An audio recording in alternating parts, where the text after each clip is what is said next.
Assalamualaikum warahmatullahi wabarakatuh. Di sini saya Nahdatul Karimah sebagai moderator sekaligus pemateri ke-1, lalu ada Hikmal Maulana sebagai pemateri kedua, lalu ada Dila Imania sebagai pemateri ketiga, dan Nahya Fitri Anissa sebagai pemateri keempat. Dan langsung saja di sini saya akan menjelaskan tentang perkembangan tasawuf di Indonesia. Sejarah masuknya tasawuf ke Indonesia. Dalam sejarah Islam, tasawuf mengacu pada perilaku Rasulullah Muhammad SAW dan sahabat-sahabatnya. Apabila merujuk dalam Al-Quran, terdapat beberapa ayat yang dijadikan dasar untuk menjalani hidup sebagai sufi. Antara lain, dalam Quran surat Al-Baqarah, lalu ada dalam Quran surat Al-Qur'an. Perkembangan tasawuf dan para tokoh tasawuf di Sumatera. Contohnya di Pulau Sumatera yaitu di Aceh.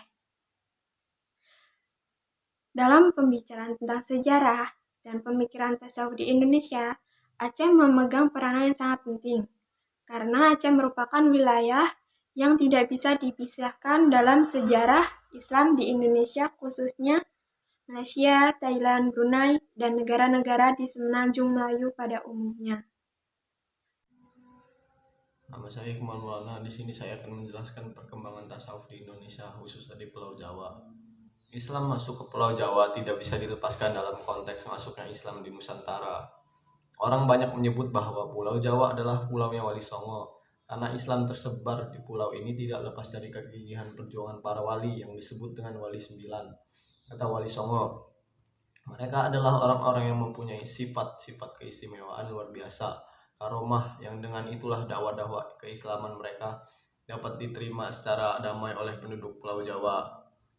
Sesuai dengan namanya, Wali Songo mempunyai 9 wali. Yang pertama, Sunan Gresik. Nama lengkapnya adalah Maulana Malik Ibrahim. Yang kedua, ada Sunan Ampel, lahir di Campa Aceh pada tahun 1401 Masehi dan wafat di Ampel tahun 1481 Masehi. Yang ketiga ada Sunan Bonang, lahir di Ampel tahun 1465 dan wafat di Tuban tahun 1525. Nama beliau sebenarnya adalah Raden Mahdum Ibrahim, putra dari Sunan Ampel. Beliau mendakwahkan Islam di pesisir utara Jawa Timur, yaitu tepatnya di daerah Bonang. Keempat ada Sunan Giri, lahir di Bangkabangan pertengahan abad ke-15 dan wafat di Giri tahun 1506 Masehi. Nama aslinya adalah Raden Paku atau disebut juga Sultan Abdul Fakih. Yang kelima ada Sunan Derajat, lahir di Ampel Dentah sekitar tahun 1470 dan wafat di Sedayu, Gresik pertengahan abad ke-16. Nama aslinya adalah Raden Kosimatau Sarifuddin. Yang keenam ada Sunan Kalijaga, lahir pada akhir abad ke-14 dan wafat pada pertengahan abad ke-15. Nama aslinya adalah Raden Mas Syahid, satu-satunya wali yang berasal dari suku Jawa asli.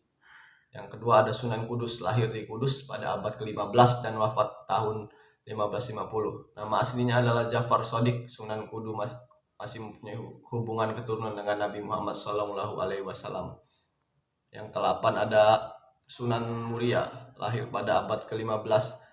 Beliau adalah putra Sunan Kalijaga. Nama kecilnya adalah Raden Prawoto. Yang ke-9 ada Sunan Gunung Jati, lahir di Makkah pada tahun 1448 dan wafat di Gunung Jati, Cirebon, Jawa Barat.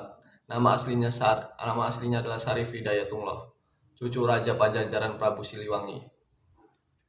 Selain Wali Songo, tokoh lain yang sangat berjasa dalam penyebaran agama Islam dengan pendekatan tasawuf diantaranya adalah Abdul Muhyi Pamijahan. Syekh Abdul Muhyi adalah seorang ulama penyebar agama Islam di kawasan selatan. Assalamualaikum warahmatullahi wabarakatuh. Izin memperkenalkan diri, nama saya Dila Imania. Di sini saya akan mempresentasikan tentang 3 pulau Kalimantan. Sama halnya dengan wilayah-wilayah di lainnya Nusantara, tersebarnya Islam di Kalimantan juga tidak bisa dilepaskan dari pendekatan sufistik. Di antaranya adalah 1. Muhammad Arsyad Al-Banjari. Muhammad Arsyad Ibnu Abdullah Al-Banjari adalah seorang sufi yang dilahirkan di Logabang, Martapura pada 15 Safar 1122 Hijriah atau 19 Maret 1710 Masehi dan wafat di Kalampayan, Banjar, Kalimantan Selatan pada 127 atau 13 Oktober 1812 Masehi. Beliau adalah seorang ulama besar yang sangat berpengaruh dan memegang peranan penting dalam sejarah dan perkembangan Islam. Untuk memelihara akidah umat Islam dan kemurnian ajaran-ajaran agama, pernah suatu ketika Arsyad Al-Banjari memberikan fatwa penjatuhan hukuman mati terhadap Haji Abdul Hamid yang mengajarkan ajaran Wahdatul Wujud yang telah menimbulkan keresahan di kalangan umat Islam saat itu. 2. Muhammad Nafis Al-Banjari. Nama lengkap adalah Muhammad Nafis Ibnu Idris Ibnu Husaid Al-Banjari. Beliau adalah seorang ulama besar dan ahli tasawuf yang terkenal. Dilahirkan di Martapura, Kalimantan Selatan pada 1148 Hijriah atau 1735 Masehi dan wafat pada 1812 Masehi. 3. Ahmad Khatib Al-Sambasi. Nama lengkapnya adalah Syekh Muhammad Khatib Ibnu Abdul Ghaffar Al-Sambasi Al-Jawi. Berasal dari Kampung Asam Sambas. Tahun kelahirannya tidak diketahui secara pasti.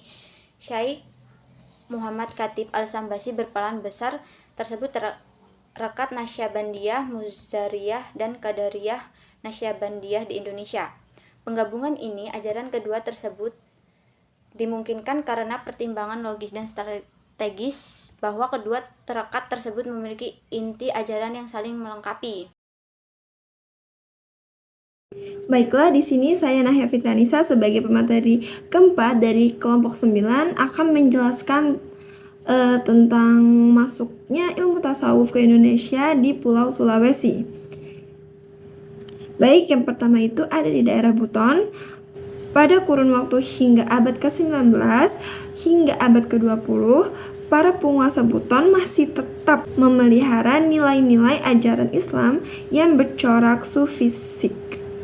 Bahkan 2 dari 6 yang berkuasa pada abad ke-19 itu mewariskan beberapa artikel karya tulis yang berisikan ajaran tasawuf. Tokoh-tokoh tasawuf Buton adalah sebagai berikut. Yang pertama itu ada Muhammad Aidrus. Muhammad Aidrus diperkirakan lahir pada perempatan abad ke-18 karena beliau memangku jabatan sebagai sultan pada tahun 1824 Masehi. Dan pada usia sekitar 40 tahun, beliau mempunyai pemikiran tasawuf yang bercorak teosofi atau falsafi. Muhammad Aidrus adalah pengikut tarekat Halawiyat Samaniyah. Dalam hal ini, beliau sangat mementingkan zikir dan khalawat. Muhammad Aidrus juga mempunyai pemikiran tentang makomat. Beliau mengemukakan makom-makom seperti taubat, tawadu, sabar, rela, dan zuhud, serta al-fana. Yang kedua ada Haji Abdul Ghani. Beliau adalah ulama yang hidup pada abad ke-19.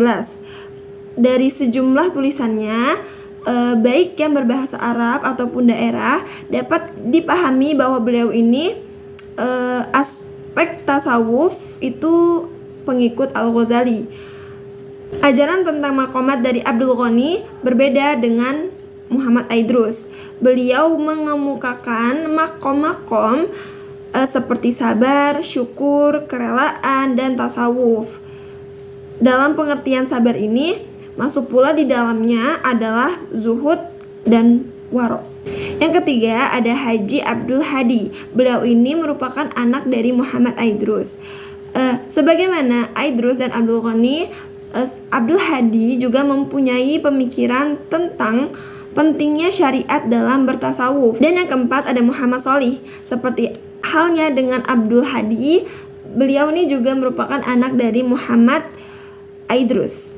Ilmu keislaman yang dimiliki oleh beliau ini itu diperoleh dari ayahnya dan dari ulama yang ada pada saat itu. Sedangkan ajaran tasawuf yang dianutnya itu tidak jauh berbeda dengan ajaran tasawuf yang dianut oleh ayahnya.